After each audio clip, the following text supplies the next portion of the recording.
On August 10, 1996, tragedy struck the Duke family during their outing from their home in Green River, Wyoming. Leanna Duke, 22 years old, and her 5-year-old son, Eric, tragically fell to their deaths from a 200-foot cliff in Sweetwater County, Wyoming. This left behind a grieving husband and father, Mr. James Robert "Bob" Duke. Desperate to reach them, Bob Duke called the authorities, but by the time officers arrived, it was already too late. As more officials gathered at the scene, they sought to understand the circumstances surrounding the deaths. Detective Montmume, in particular, strongly believed that Leanna Duke and her son's deaths were not accidental. To prove his theory, he had to answer 2 critical questions. Who would want to harm the young mother and her child, and what could be gained from their deaths? Well, let's explore the life of Leanna Mae Davidson. Born on January 4, 1974, to Ralph Wayne Davidson and Rosalie West Davidson, Leanna was a reserved and intelligent child. Her school records showed she was a straight-A student. As she grew into a beautiful young woman with long brown hair, Leanna dreamt of finishing high school and attending college. However, her dreams took a pause when she crossed paths with Robert "Bob" Duke at the age of 17. They started dating, and their inseparable bond faced a harsh reality when Leanna got pregnant at 17. Terrified and unsure how to tell her Mormon parents, the truth eventually came out. Both families pressured the couple to do the right thing, leading them to marry after high school graduation on May 25, 1991. Despite not going to college, Leanna embraced motherhood when their son, Eric Robert Duke, was born on August 8, 1991. She became a loving wife and a protective mother, managing their home while Bob worked. Leanna also developed a fondness for crafts, filling their home with homemade creations and dreaming of opening a craft shop. Despite their seemingly perfect family, one concern troubled Leanna: Bob's friendship with Roger Brower, a drug dealer. Leanna disapproved of Roger, fearing his influence on her husband. Despite her complaints, Bob remained friends with Roger. Leanna realized she couldn't change anything about Bob's friendship with Roger. Eventually, she let the matter go, allowing the friendship to continue. As the years swiftly passed, the family celebrated Eric's 5th birthday. Shortly after the celebration, the couple planned a family outing for August 10, 1996. They intended to visit the bay along the river and make popcorn.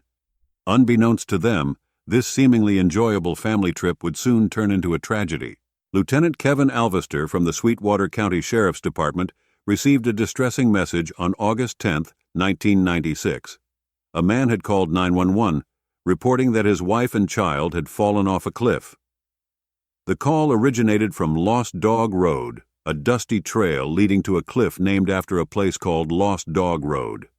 Upon reaching the cliff, Lieutenant Alvester encountered a horrific scene. Leanna and her son Eric lay at the base, their bodies disfigured and battered. The officer was shocked, realizing they had fallen from a towering 200-foot ridge. However, Bob, the husband and father, was present at the scene. Bob recounted the accident to Lieutenant Alvester, describing a family drive that led them to the ridge overlooking Flaming Gorge Reservoir. While there, Eric played with Leanna, throwing rocks and chasing lizards. When Bob turned around after getting a soda, he discovered his wife and son were gone. As Bob shared the events, Lieutenant Alvester noticed Bob's calm demeanor, which raised some suspicion. Typically, a man who just lost his wife and child might show more distress. However, the lieutenant considered that people process grief differently. Bob mentioned the terrain was too steep for him to check on them, relying on the sound of his child choking on blood for information. Questions lingered for Lieutenant Alvester as he observed inconsistencies. Why did Bob, claiming never to have been to the cliff before, choose to park in a risky and unsafe spot? And the lieutenant hoped a thorough investigation would provide clarity. After all the questions were asked, the first responders managed to retrieve and lift Leanna and Eric's bodies up the cliff. Lieutenant Alvester instinctively observed Bob, wanting to see his reaction. Despite the usual response of reaching out or trying to hold the bodies, Bob didn't do so. he allowed them to be taken away without any visible emotional reaction. With no new information, the case went cold, and most detectives started accepting the slip-and-fall story as the only feasible explanation for their deaths. Eventually, Bob was no longer under suspicion, and despite a few lingering theories, the sheriff's department closed the case, attributing their deaths to a terrible accident. Funerals for Liana and Eric took place after the investigation concluded, and many attended, offering sympathies to the young widower. In 1998, 2 years after the loss, Bob moved to Austin, Texas, to stay with his brother Mike and move on with his life. However, in January 1999, about 1 or 2 years after Liana and Eric's deaths, Detective Montmume couldn't shake the feeling that something was off about the case. Despite being out of his jurisdiction, he pleaded with the sheriff's department to re-examine the case, challenging the belief in the tragic accident that the town and investigators had accepted. Many details about the case were questionable, and though Detective Montmume sensed something was off, he couldn't quite pinpoint it. These lingering questions continued to trouble him. However, 1 to 2 years after the case had been dismissed, he finally received the answers he sought. On January 4, 1999, Detective Mume got a panicked call from Roger Brower. Roger was terrified and kept repeating, "They'll kill me." Despite attempts to get a clear answer from Roger about who would harm him, Mume calmed him down. Roger then urgently requested to talk, claiming he had something extremely disturbing to share. Detective Mume drove to the construction site where Roger worked. Once there, Roger got into the police car and revealed a troubling story. He recounted how his old friend Bob Duke had been calling him from Houston. Initially, it was casual talk, but it took a dark turn. Bob asked Roger to procure an automatic weapon for him, claiming people wanted certain individuals dead, and Bob could profit from it. Roger reluctantly went along with it, assuming Bob sought his drug dealer connections. Roger continued, explaining that Bob called him a few weeks later with an even more disturbing request. Bob revealed he had gone through the $60,000 insurance money from his wife and child's deaths. Bob, along with his brother Mike, shared a plan to make money quickly and asked Roger for assistance. Bob offered Roger $20,000 to kill his own parents. Shocked and confused, Roger asked for clarification. Bob insisted that Roger's parents would die, with or without his involvement, understanding Roger's financial needs.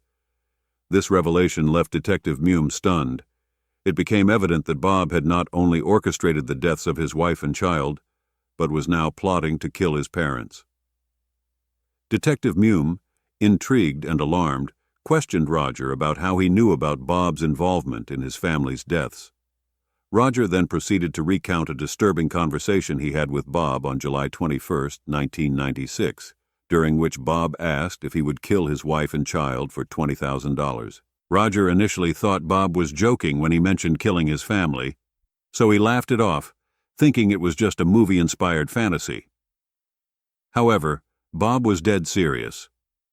A few days later, Bob approached Roger with a detailed plan, explaining that he'd leave a rifle behind the shed during a barbecue. The plan involved shooting Bob in the arm, and then shooting his wife and child in specific areas to make it look less obvious. Bob even suggested taking out neighborhood kids to divert attention.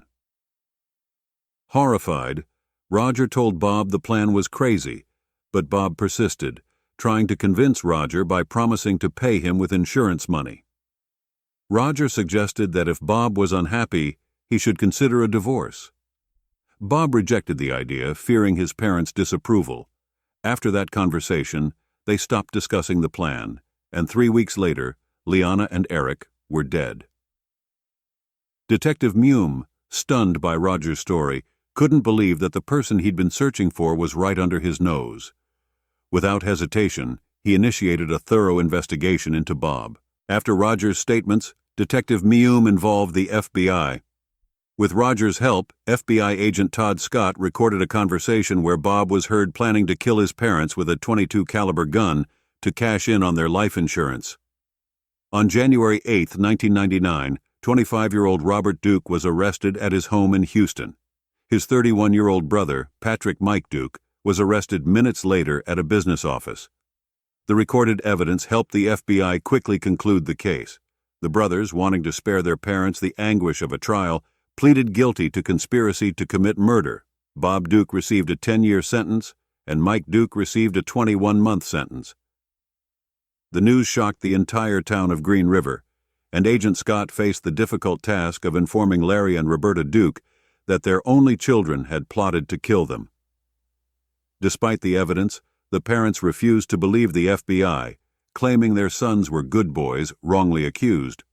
While the brothers served their sentences, Detective Mume reopened the case of Liana and Eric Duke, charging Bob Duke with their murder. James Robert. Duke's trial began on the 12th of August 2002. Prosecutor Harold and Detective Mume faced the challenge of convincing the jury that Bob was guilty of the murders, especially since their main witness, Roger, had a criminal history as a known drug dealer. To build their case, Harold took the jury to the cliff where he believed Bob pushed his family to their death 6 years earlier. Harold argued that Bob intentionally took his wife and son to an isolated cliff, miles away from the nearest town, and pushed them over the edge. He claimed that Bob ensured they were dead before notifying the authorities. As the trial continued, the jury heard arguments from both sides, and the prosecutors struggled to prove Bob's guilt. However, a crucial witness, Crystal Robinson, arrived and testified that Bob had an inappropriate relationship with her when she was just 13. She revealed that Bob always talked about wanting out of his marriage without paying child support. Crystal's testimony turned the tide, providing a motive for Bob's actions. On August 23, 2002, after 8 hours of deliberations, Bob was found guilty on all charges. On September 25, 2002, James Robert Duke was sentenced to life imprisonment for the murder of his family. Ralph and Rose Davidson, Liana's parents, expressed gratitude to Roger for coming forward and doing the right thing. Bob is currently serving his sentence at the Wyoming State Penitentiary in Rawlins, Wyoming. And there you have it, guys. If you want more videos like this, be sure to hit that like button and share this video with your friends. Also, don't forget to subscribe to our channel to stay tuned for more amazing content. Thank you for joining us, and see you next time.